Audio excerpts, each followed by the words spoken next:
Hello, everybody.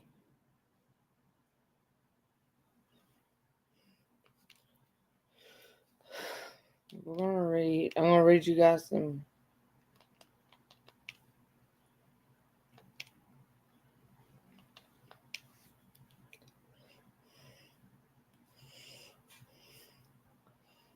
Hi, Sam. Okay, I'm gonna read you guys some scripture.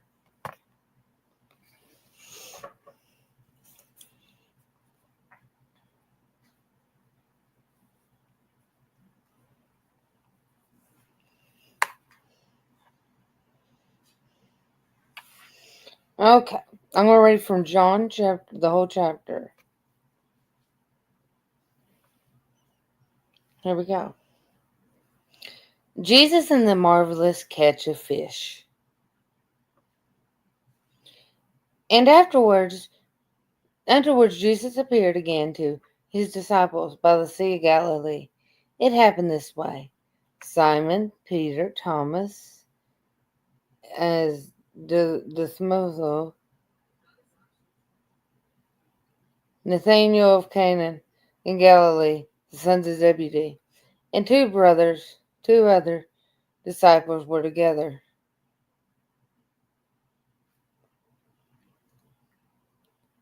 Yes, Sam, I do.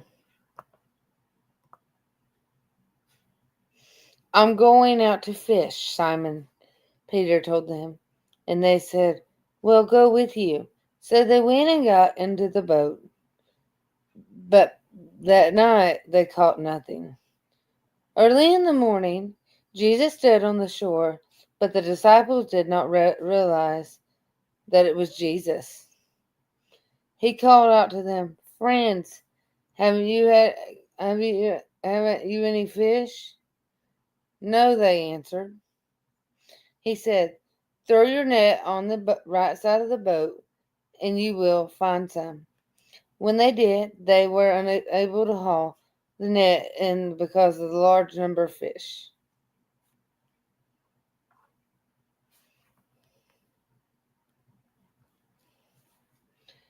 Then the disciple whom Jesus loved said to Peter, "It is the Lord."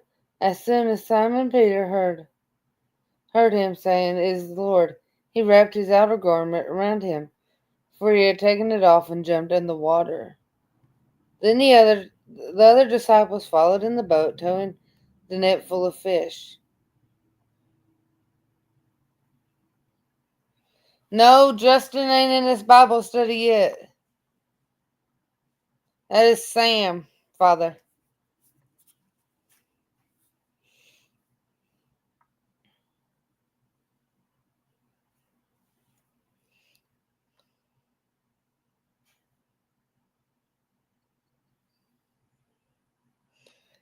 If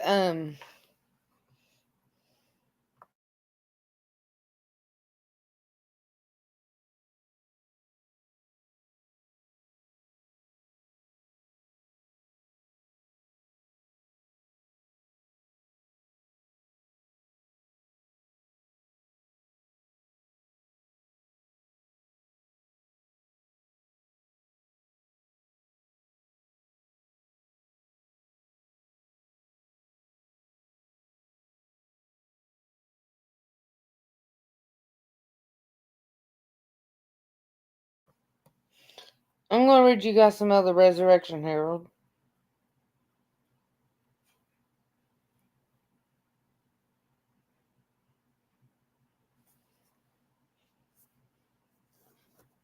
It is tonight. Let me get the Resurrection Herald, what me and Jim receive every month. Hold on just a second.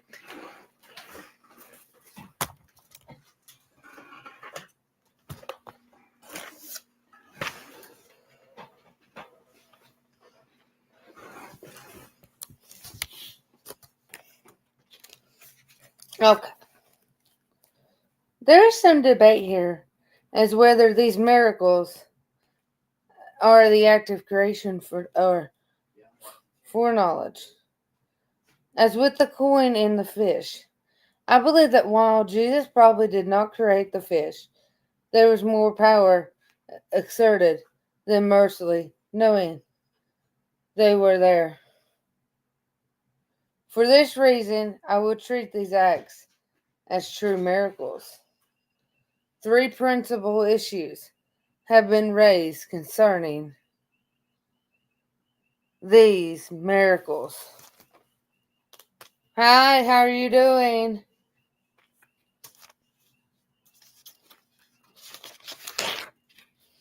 Do you have a channel, and how old are you?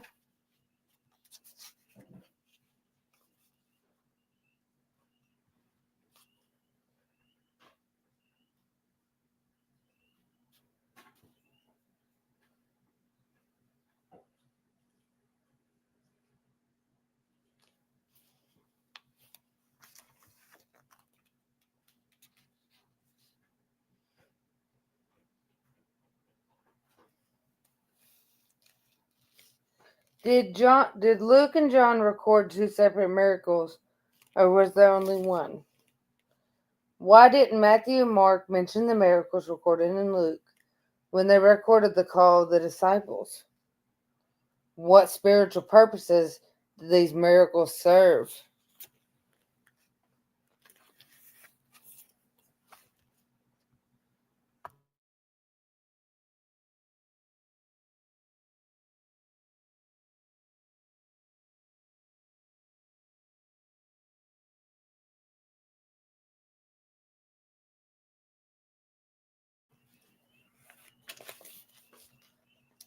The first issue is receptive of the feeding of the 5,000 and 4,000. Similarly, the difference between the two catches of fish indicate they are two separate events. Luke's account takes place in early Jesus' ministry, while John's happens after the resurrection. In Luke, Jesus is teaching the multitude by the seashore and gets into Peter's boat to address the crowd. In John, Jesus is standing on the shore as the disciples return from fishing and does not enter the boat. According to Luke, when Jesus instructs Peter to put out into deep water and cast out his nets, even though they had caught nothing. The night before, Simon acknowledges his command, saying, Master, you are abiding. I will not let down the nets, according to John. The disciples do not recognize Jesus until they let down their nets and catch a large number of fish. In Luke, the result is a catch of fish.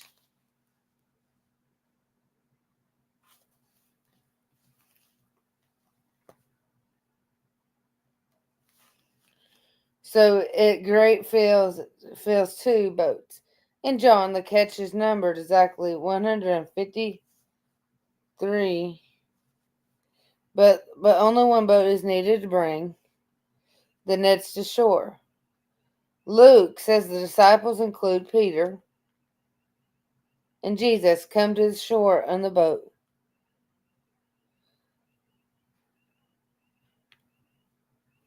Okay, Sam, you're good. On the other hand, when John tells Peter that the man on the shore is Jesus, Peter dives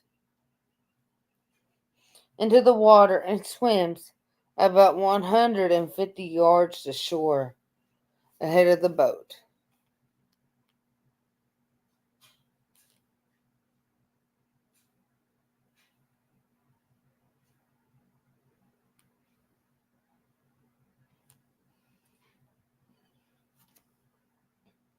Finally, John says Jesus had breakfast prepared for the disciples. When they reached the shore, Luke mentions no such meal. Clearly, we are dealing with two separate events. The question for the missing miracle in Matthew and Mark is not perplexing. Thomas and Grundy argue the difference in the details between Matthew and Mark. On the hand, Luke, on the other hand, indicates these two calls apart.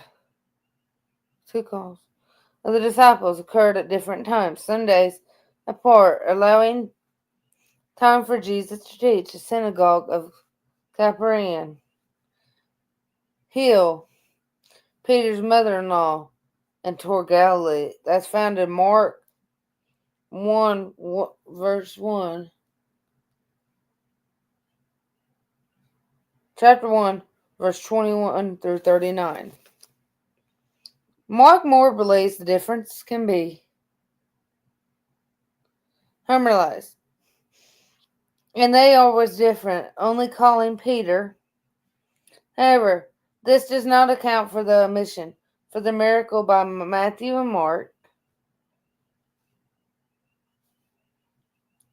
Foster attempts to resolve the problem by restricting the day's events. Early in the morning, Jesus calls the disciples after a night of fruitless fishing.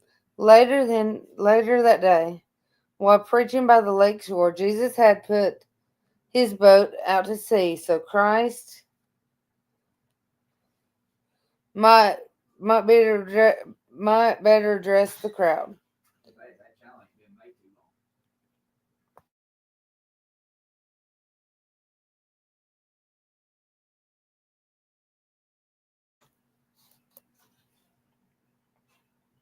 Was performed. While the resurrection sounds plausible, it requires us to take Luke's narrative out of the chronological order. It also remains to be shown why Matthew and Mark omit this. Jesus tells his disciples if they have faith in God and pray, they can do much greater miracles than causing a fig tree to wither. This, the miracle, yet again, served to illustrate the connection between Christ's divine power and the disciples' need for faith.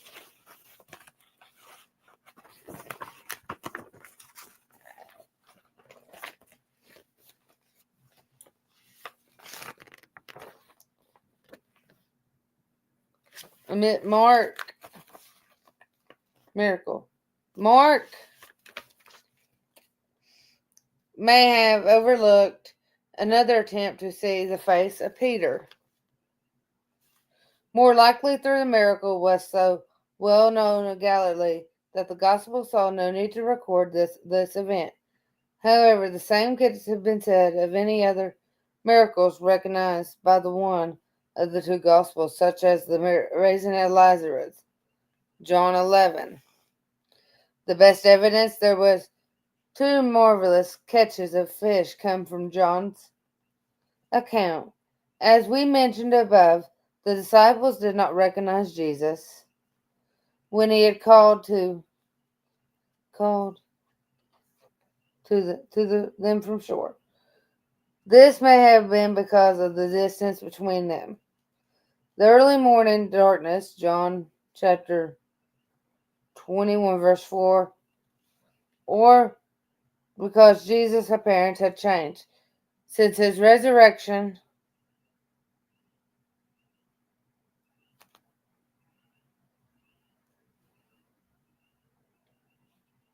Jesus' appearance had changed since his resurrection. However, as soon as the apostles netted the large catch of fish, John immediately told Peter, "It is the Lord." How do you know he? Because he had seen Jesus do it before. What spiritual purposes did these miracles serve? Luke says, and when they had brought their boats to the land, they left everything and followed him. Luke chapter 5, verse 11. Unlike the earlier call in Matthew 4 and Mark 1. This is the time the apostles would not go back and fishing until after the resurrection. I believe the effect of Jesus' miracles accounts for their comment as for the second marvelous catch of fish. John says that each of the disciples immediately knew that it was the Lord. John chapter 21, verse 12. None of them doubted his identity, resurrection, or denied any longer. Thus, we have concluded our study of Jesus' nature miracles. We have provided for the Gospels a responsibility, miracle, spiritual purpose for each miracle, as the possibility of these such miracles. Paul gives us all the evidence we need when he writes that Jesus was declared the Son of God with the power according to the Spirit of the holiness by the resurrection from the dead. Romans 1:4. If Jesus rose from the dead to eliminate an act of power over nature, then all the other nature miracles were child play in his hands. Okay.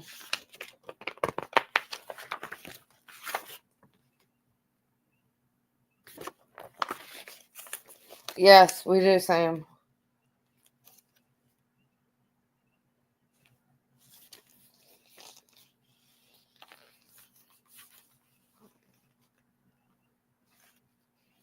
Let me run and get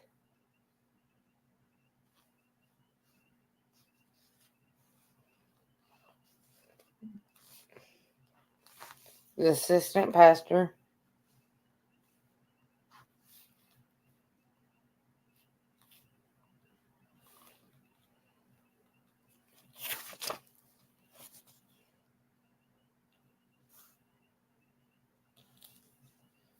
To read to you guys. He's gonna read the cursing of the fig tree. And I'll be right back.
Okay, I had to run and get a glove.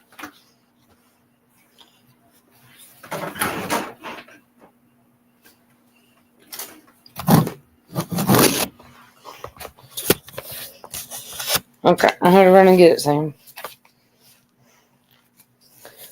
The cursing of the fig tree. Jesus performed this unusual nature miracles on the day after his triumphant entry into Jerusalem. The Gospels tell us how he rode into Jerusalem, went in the temple, and performed some healing miracles, then departed for Bethany with the 12. The next day he and his disciples returned to Jerusalem.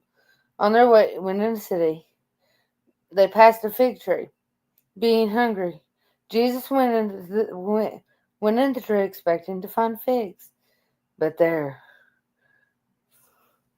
constantly he cursed the tree, saying, "No longer shall there ever be any more fruit for you."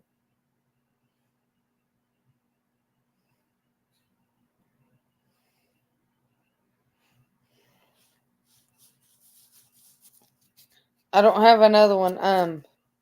Sam, I'm going to end this, but he's going to pick up at 9:30. Reading where I am.